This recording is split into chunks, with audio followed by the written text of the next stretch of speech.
When the news broke, Uganda held its breath. A radio DJ's voice trembled, barely holding it together. Mowzey Radio is gone. The words hit like a punch. Taxis screeched to a halt. Market vendors paused, their hands frozen. People on Kampala's dusty sidewalks stared at their phones, willing it to be a lie. Because legends don't die like this. Not in a hospital bed, not from a bar fight gone wrong. Legends like Mowzey Radio, they're supposed to leave us on stage, under a spotlight, their voice soaring to the stars. But on February 1st, 2018, Uganda's golden voice was silenced. A senseless moment, a brawl, a fall, a life cut short at 33. This isn't just a story of a superstar's death. It's about a boy from Jinja who sang his way into a nation's heart.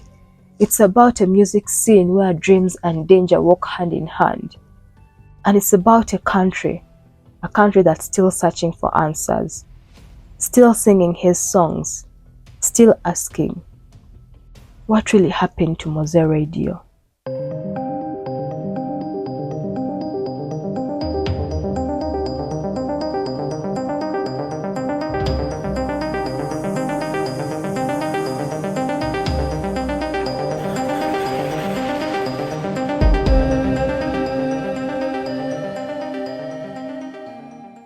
Before we dive in, a gentle reminder. This story touches on violence, loss, and a nation's grief. It's heavy, especially if you've felt the pulse of Uganda's music, or maybe lost someone too soon. My goal is to honor Mowzey Radio's life with care, not to sensationalize. If this hits close, take it at your own pace. Let's step into this world together, with respect and curiosity. Our story begins in Jinja, a town nestled where the Nile River curves through Uganda's green heart. It's the 1980s, and the air smells of wet earth, ripe mangoes, and possibility. Moses Nakintije Ssekibogo. Mowzey to his family. He grew up in a modest home with his mother Jane Kasubo. Busoga wasn't an easy place to dream.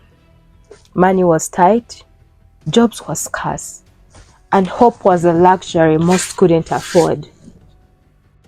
But Mowzey, he had something rare, a voice that could stop time. As a child, he sang in church, his notes rising above the hymns, weaving through the pause like a warm breeze. Parishioners would pause, tears in their eyes, as this boy's voice carried their prayers. By his teens, Mowzey was filling notebooks with lyrics, poems of love, struggle, and dreams, scribbled under the flicker of a kerosene lamp. While other kids kicked footballs or chased odd jobs, Mowzey lingered by Jinja's jukeboxes, soaking up Kadongo Kamu, that's Uganda's storytelling folk music, mixed with reggae, soulful rhythm, and the rising tide of Afrobeat. His mother, Jane, she saw the fire in him but worried. Moses, she'd say, music's a gamble. Find something steady. But Mowzey's smile was unstoppable. His eyes lit with a vision only he could hear. He'd hum by the Nile, crafting melodies that felt like stories. And a neighbor later told a New Vision in 2018 that Mowzey sang until the roosters crowed. We knew he was different. Other people painted a vivid picture of young Mowzey, that he was a quiet boy with a loud gift, standing by Jinja's riverbanks, singing to anyone who'd listen. They described how he'd mimic radio DJs, practicing in his room, blending Buzoka's folk tales with the modern beats he heard on air.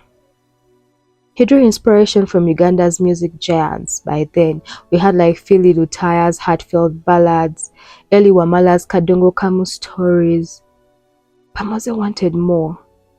He wanted to fuse those sounds with Afrobeat's pulse, to sing for lovers, to sing for hustlers and dreamers across East Africa. By the early 2000s, that dream pulled him to Kampala. The city was a chaos of color and sound, boda boda motorcycles weaving through traffic, markets humming with vendors, radios blasting from every corner. Kampala was where dreams met reality, and Mowzey was ready. In a tiny studio in the city's heart, he met Douglas Mayanja, also known as Weasel. Weasel was all energy, raw, rhythmic, the perfect spark to Mowzey's soulful flame. Together, they became the Good Life Crew, a name that promised hope but would soon face the music world's shadows. Can you imagine? A voice so pure it feels like it's singing your own heart back to you. That was Mowzey's magic, and it was about to set Uganda on fire. Good Life Crew didn't just make music. They crafted anthems. Picture Kampala's matatus, minibus taxis, those colorful minibus taxis dodging potholes as their speakers barred Good Life songs. Songs like Duena, a love ballad that felt like a secret whispered under moonlight. Onakudata, a dance hit that set clubs ablaze, became Uganda's heartbeat, and Mowzey's voice was the soul of it all. Smooth yet raw, like honey over stone, carrying lyrics that spoke to everyone. Zuwe, zuwe, na na na na, sana sana. Okay, I don't know the words. I digress.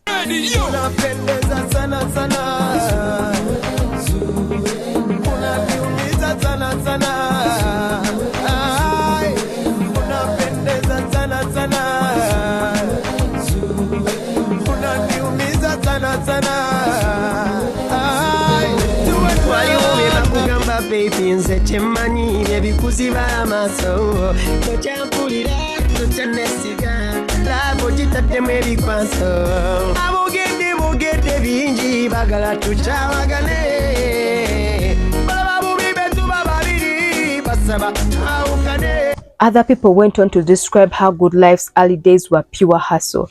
Mowzey and Radio recorded in cramped studios, sometimes skipping meals to pay for sessions. Their songs were stories, raw, real, and born from the streets. And by 2010, Good Life was unstoppable. Their music echoed from Gulu's roadside bars all the way to Entebe's lakeside hangouts, from village radios to Kampala's packed clubs. Fans sang their lyrics at weddings, funerals, even church. And on Twitter, people said Moses didn't just sing. He told our lives. Every note felt personal. Mowzey, barely in his 20s, was becoming a legend. He had this quiet charisma. Walk into a room and eyes followed. A ginger friend told Daily Monitor back in 2018 that Mowzey made you feel like his best friend, even in a crowd. His generosity was boundless, buying drinks for strangers, lending money to friends, trusting everyone who crossed his path. But that openness came with a cost. Imagine hearing a song that feels like it knows your soul. That was Mowzey's gift, but it made him a beacon in a world full of shadows. Uganda's music scene in the 2000s was a cauldron, vibrant, chaotic, and unforgiving. Kampala buzzed with life. Boda bodas zipped through dusty streets, nyamachoma grills smoked, and music poured from every radio. We had artists like Jose Chameleone. They had shown music could lift you from poverty to stardom. But the path was treacherous. Success bred envy, debts piled up, and rivalries cut deep. And places like the bar in Entebbe were the heartbeat of this world. Hubs where musicians, fans, and hustlers collided. I can literally walk from here to the bar in Entebbe. The air was thick with now special beer, laughter, and jukebox beats. These bars were where dreams were born and broken, where deals were struck and grudges shimmered, where people got new boyfriends or broke up with their current boyfriends. Name it. And then people also still say they call the bar a melting pot of ambition and tension, where a hit song could make you a king or a target. Good Life, now at their peak, walked this tightrope. Their concerts sold out. Their songs topped charts, but their light drew moths, some adoring, others dangerous. And Moses' heart left him exposed. Friends said he was too generous, paying for strangers' drinks, lending cash out without question. And he'd often cover studio costs for struggling artists, believing in their dreams as much as his own. But not everyone returned his kindness. Ugandan musicians actually they hinted at quote-unquote industry snakes who smiled to Moses' face but plotted behind his back. Rumors went around. Rival artists jealous of Good Life's rise, promoters upset over unpaid debts, hangers on feeding off his fame. The music scene was a jungle, and Mose was its brightest star. His songs like Bread and Butter spoke of a hustle and hope. But then they resonated with a lot of Ugandan youth at the time, who saw their lives in his words.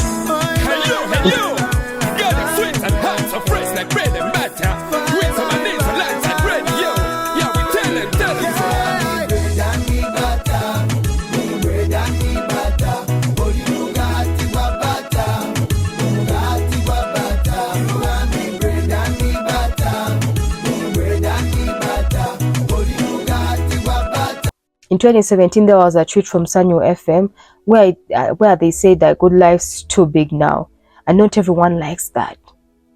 Mose kept singing, his voice rising above the noise, but the whispers grew louder.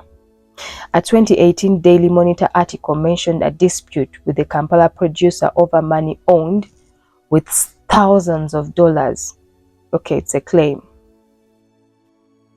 But Moses shrugged it off, but the tension was building.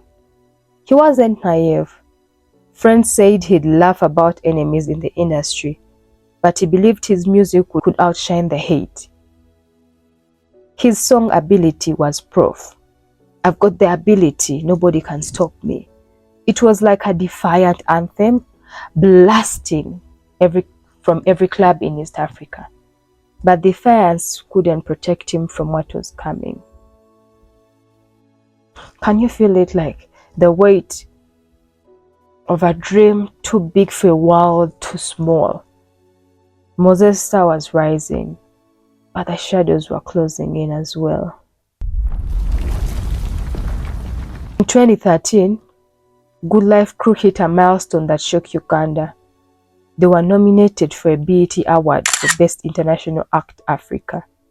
So it gives me great pleasure to announce the nominees for the Best International Act Africa, because I am Africa. The nominees are Donald, Two-Face and Dibia, Ice Prince,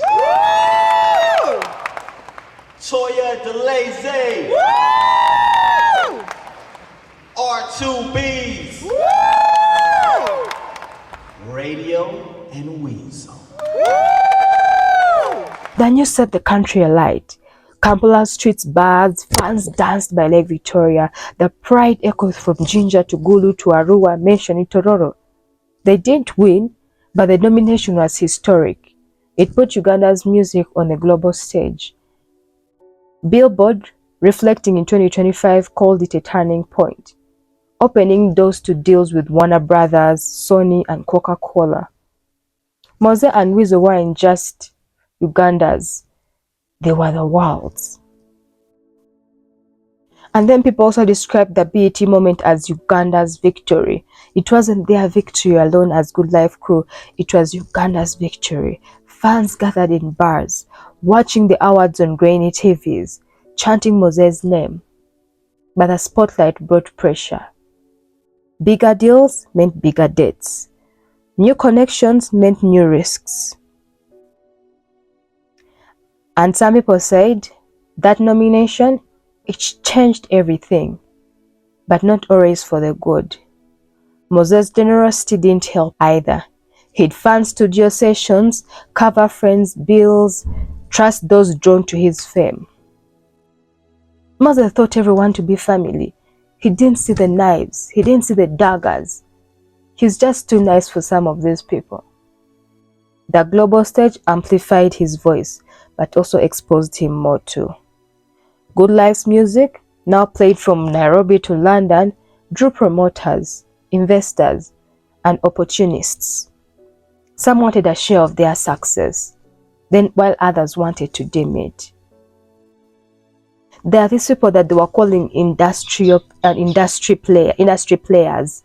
They felt overshadowed by Good Life's rise, their envy sharpening with every hit. Mowzey kept pushing, touring East Africa, collaborating with global artists, watching his songs climb charts, but the pace was grueling.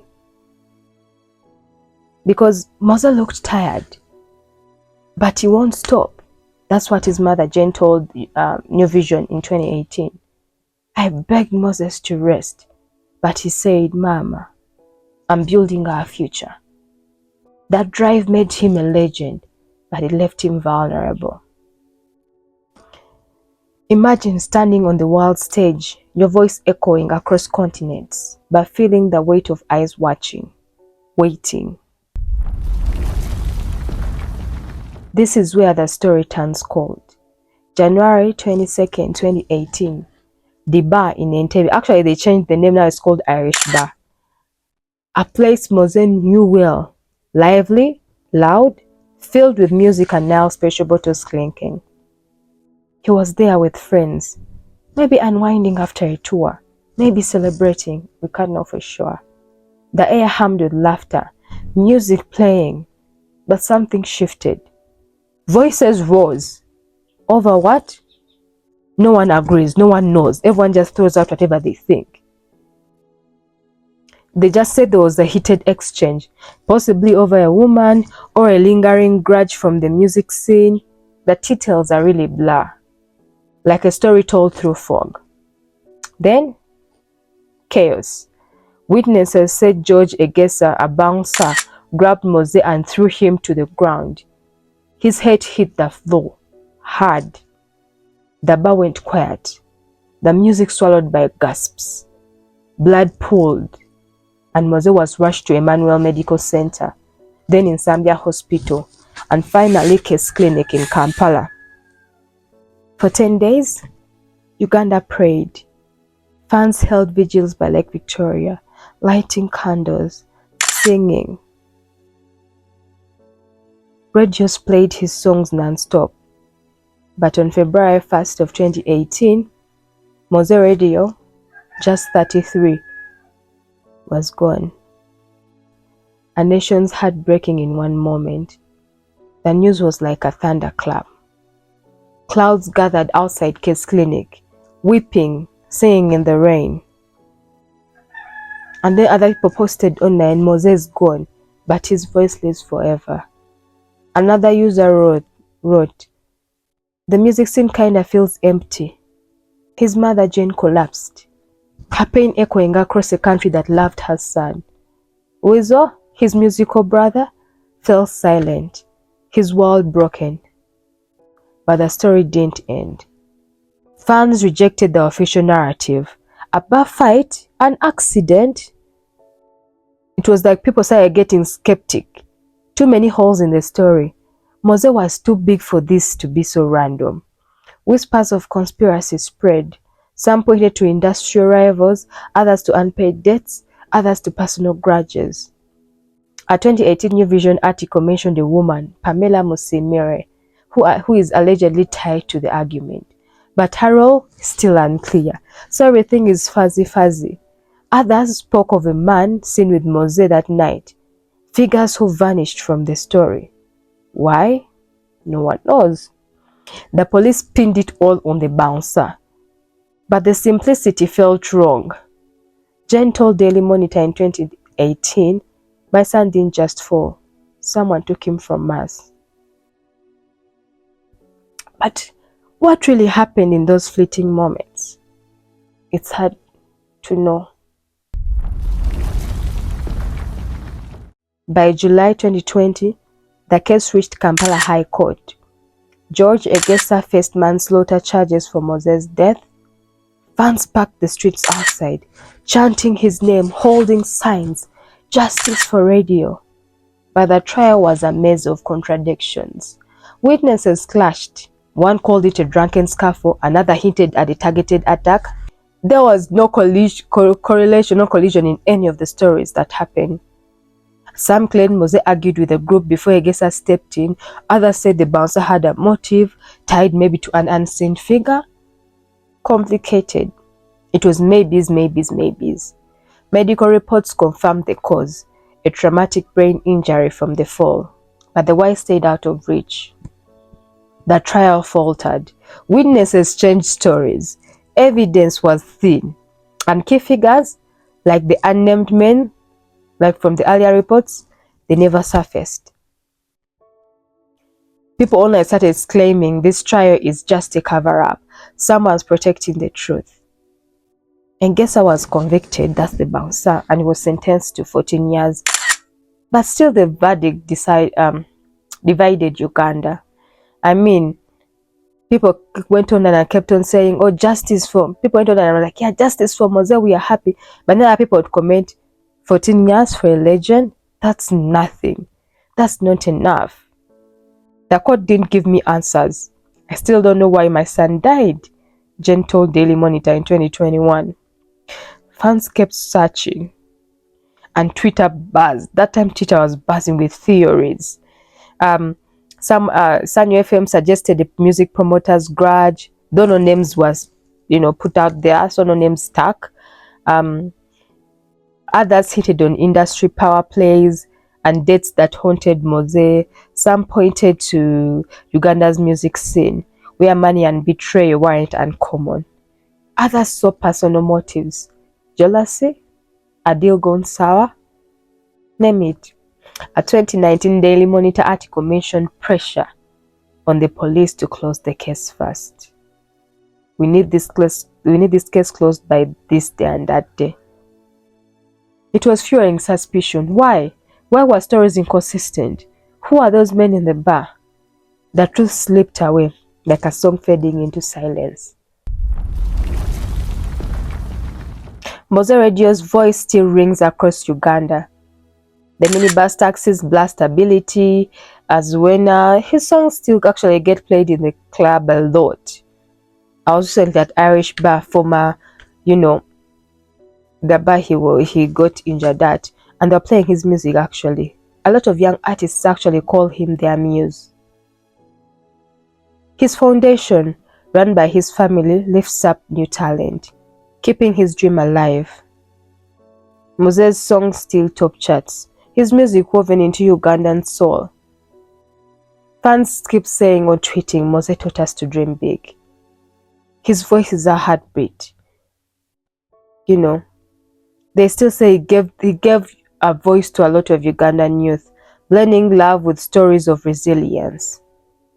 Others called him a poet of the people, his lyrics touching everyone from the market vendors to students. His foundation funds music classes in Ginger. I mean, it's helping kids like young Mowzey find their spark. And Jen, at a 2023 vigil, said, "Moses wanted to lift others. We are carrying his light. But the mystery still lingers. A scar that won't heal. Was it really a bar fight gone wrong? Or something deeper?" Every candle lit, every song played, keeps Mowzey's spirit alive. But people still up to date ask, what really happened to Mowzey? That question hangs heavy. Jane visits his grave in ginger, laying flowers, whispering prayers. And she always says, Moses is with me, but I need the truth to rest. Moses' life was a song, beautiful, raw, unfinished. His music carries Uganda, from Kampala's streets to Entebbe shores, but the silence of that night in the bar lingers too, a reminder of a voice taken too soon. Ladies and gentlemen, it's with great sorrow that we come to do this little tribute and share with you the moments we had with